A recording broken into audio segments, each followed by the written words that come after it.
Hi. Welcome to Movie Flick Recap. Today, I am going to explain a Chinese youth romance film called Sweet Combat. Spoilers ahead. Watch out and take care. In the opening scene, we are introduced to Fan Yu, the best female MMA fighter in the state. She has only recently started taking part in official matches, but she has an unbeatable record. Her recent big win has caused a sensation in the media, making her even more popular. A flashback shows us Fan Yu telling her grandfather, a wealthy businessman, that she wants to be a fighter. She was always expected to help the family business growing up. Hence, her grandfather was very disappointed. Then we are introduced to Ming Tian, a young man living in Macau. He has two younger siblings who are currently studying in middle school. The kids are Mateen's responsibility since their mother abandoned them and their father passed away.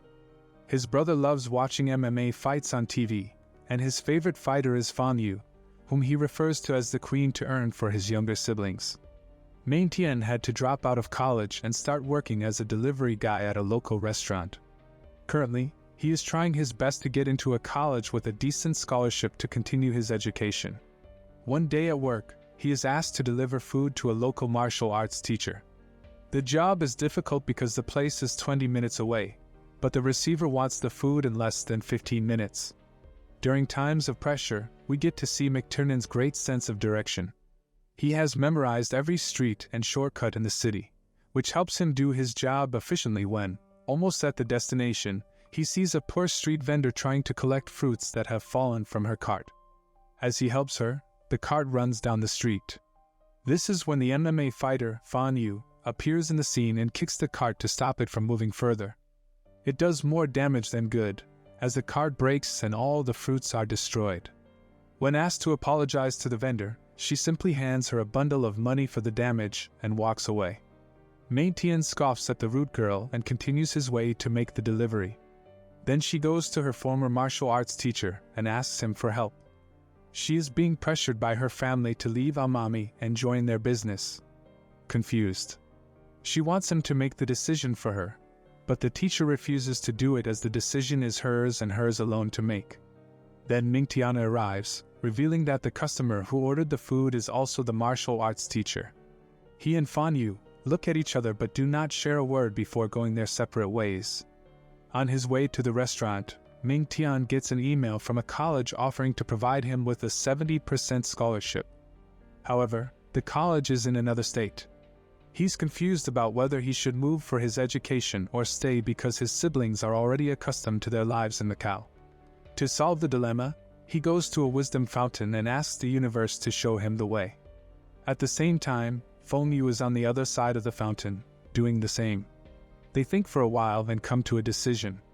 Fan Yu decides to go through with her fighting career, while Ming Tian plans to move to another state. Minyan's boss is a kind man who helps him with the moving process and provides him with a job as a delivery guy in the place he is moving to. He even offers Ming Tian money and resources if he needs them. In the following scene, we see Ming Tian and his siblings move into a new house. Although it is not the best neighborhood, the interior of the place is quite homey. The kids seem to love it, which ultimately makes Ming Tian happy. As the first piece of decoration, he puts a picture of himself and his master on a shelf. It is revealed that he used to train in boxing with the master before his death. Following that, Ming Tian takes the kids to school, signs into his new job at a KFC, and finally goes to college for the first time. He has been enrolled in the best sports college in the state, Shuangzi. Before this year, the college was all girls. Ming Tian will be one of the first guys to go to Jiangxi. However, when he walks in, he realizes he might be the only guy among hundreds of girls at the college. He starts to wonder if he misread the offer letter because not a single man is in sight. The girls are intrigued by the only man, and it doesn't help that he is also very handsome. Suddenly he bumps into Xiaomi, a tomboyish student who loves to box and skate. Mention mistakes her for a guy and instantly starts chatting about how grateful he is to find another male. Instead of correcting him, Xiaomi simply puts a tiny pink clip on her hair and introduces herself. A shocked Ming Tian apologizes before she skates away while glaring at him. The president and a teacher named Mr. Wang are worried because initially, 10 men had applied to the college. But after taking a tour and seeing only girls, all of them requested a transfer. Currently, Mei Tian is the only one left. The president orders Mr. Wang to do whatever it takes to keep him content so he won't leave. They want to expand the college's horizons, and the presence of male students will play a massive part in that. Outside, the girls start going crazy because of Ming Tian. They block his way, offering help that he doesn't need. One of the girls and Xiaomi get into an argument regarding who gets to take Ming Tian to the principal's office. The conflict only ends when he tricks them into looking the other way and runs away while he is at it. He happens to bump into Fan Yu. He instantly recognizes her as the rude girl from Macau.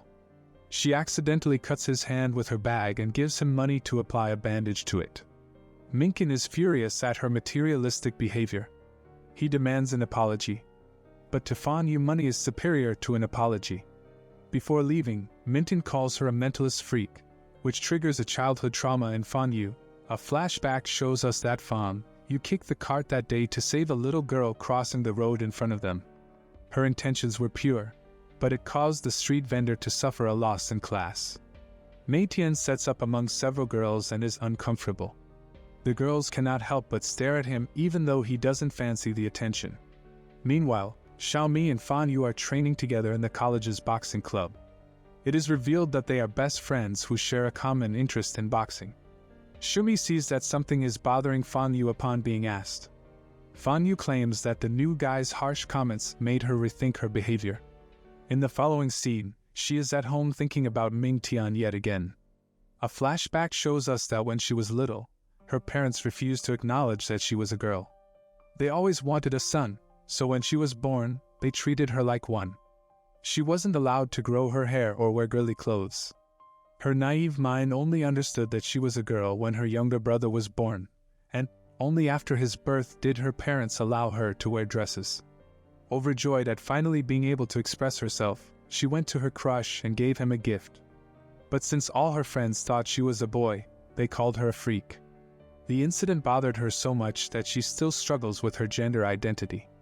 Meanwhile, at Minton's home, his brother wakes up in his sleep and throws punches in the air. Megan laughs at his cuteness before realizing that the girl he argued with is his brother's idol. He thinks to himself that Fan Yu's eyes resemble his mother's eyes, which made him angrier than he should have been earlier that day. In college, Mei Tian is continuously bothered by the girls. So much so that he can hardly concentrate on studying. The president and Mr. Wang, on the other hand, are overjoyed that he agreed to stay. But Mei Tian is planning to transfer to another college, even though they provide a lower percentage of tuition scholarships. The college's diverse clubs are its distinguishing feature. The students spend more time in the clubs. Comparative glee than their studies in the clubs. Their talent and skills are polished and showcased at an international level. Some girls box. Some take taekwondo, some do gymnastics, and so on. Feng Yu and Xiaomi are in the boxing club. The freshmen are encouraged to take a tour of all the clubs to choose one that they would like to join. During that time, they mention checking at the boxing club and finding Xiaomi and Feng Yu fighting. He is mesmerized by Feng Yu's skills, which are very similar to his master's. He assumes that she must have trained with the same master, but dismisses the thought. The girls force Ming Tian to be in their clubs and even fight each other for the same reason, to get rid of them. Ming Tian disregards his interests and decides to join the swimming club, the one with the fewest members. He confidently goes to the pool and dives, waiting for the instructors to arrive. But strangely enough, the pool is filled with several fish. A woman informs him that the club has been disbanded due to low enrollment, and that the swimming pool has been modified into an ecological pool. This is the last straw for Ming Tian. He decides to transfer to another college, even if it means paying more tuition fees. He brings his concern to Mr. Wang, who begs him to stay. He even takes a picture of Ming Tian to put its silhouette in front of the men's bathroom being constructed down the hall. But the honor isn't enough to make her stay. When he repeatedly requests it, Mr. Wang reveals that the transfer process is quite easy. He will have to fill out a form and post it to the college's filing box. Mention does what is told, but is faced with a slight problem when he goes to post the form. A group of women who claim to be the first graduates of the college stop him. They have been unofficially appointed by the president to stop Ming Tian from getting to the filing box. The trained women easily defeat him and send him back to Mr. Wan's office. The teacher refuses to let Ming Tian transfer but offers him a more appealing deal. He promises to extend his student loan payment period to 30 years with 0 interest, and Ming Tian will be studying for free. If he takes the deal with his current financial condition, he doesn't want to miss such an opportunity. Still, the pressure of being the only guy among hundreds of girls is too much for him. He decides to consider the idea later. Ming Tian goes to a bathroom to change, but it turns out to be a woman. He bumps into a naked Fan Yu, who kicks him to the ground as the two argue. Xiaomi barges in and assumes they are doing something fishy. The two dismiss her before Ming Tian walks away. In the following scene, we see Xiaomi and Fan Yu and their rival from the Taekwondo class at an ice cream parlor arguing about who gets the last scoop of the strawberry flavor. Meanwhile, Ming Tian is on his way to deliver food when he notices a bully dragging a kid across the street. He helps the kid run away but is, in turn, caught by the bullies. They take him to a field and threaten him until the girls arrive on the scene. Initially, they try to solve the problem by talking, but when the bullies start getting handsy, they get into a fight. After a long and entertaining struggle, the girls and Ming manage to chase them away. Ming Tian is beyond grateful to them and befriends them after the incident because of the girls. College life doesn't seem that bad to him, even though he might face problems along the way. He decides to terminate his transfer and stay at Jiangxi. The very next day, he accepts Mr. Wang's offer, much to the teacher's delight with his new friends and added advantages. Ming Tian hopes to have a smooth college life for the next 4 years. Subscribe for more videos like this. Turn on notifications and leave a like to help the channel out. Thank you for watching.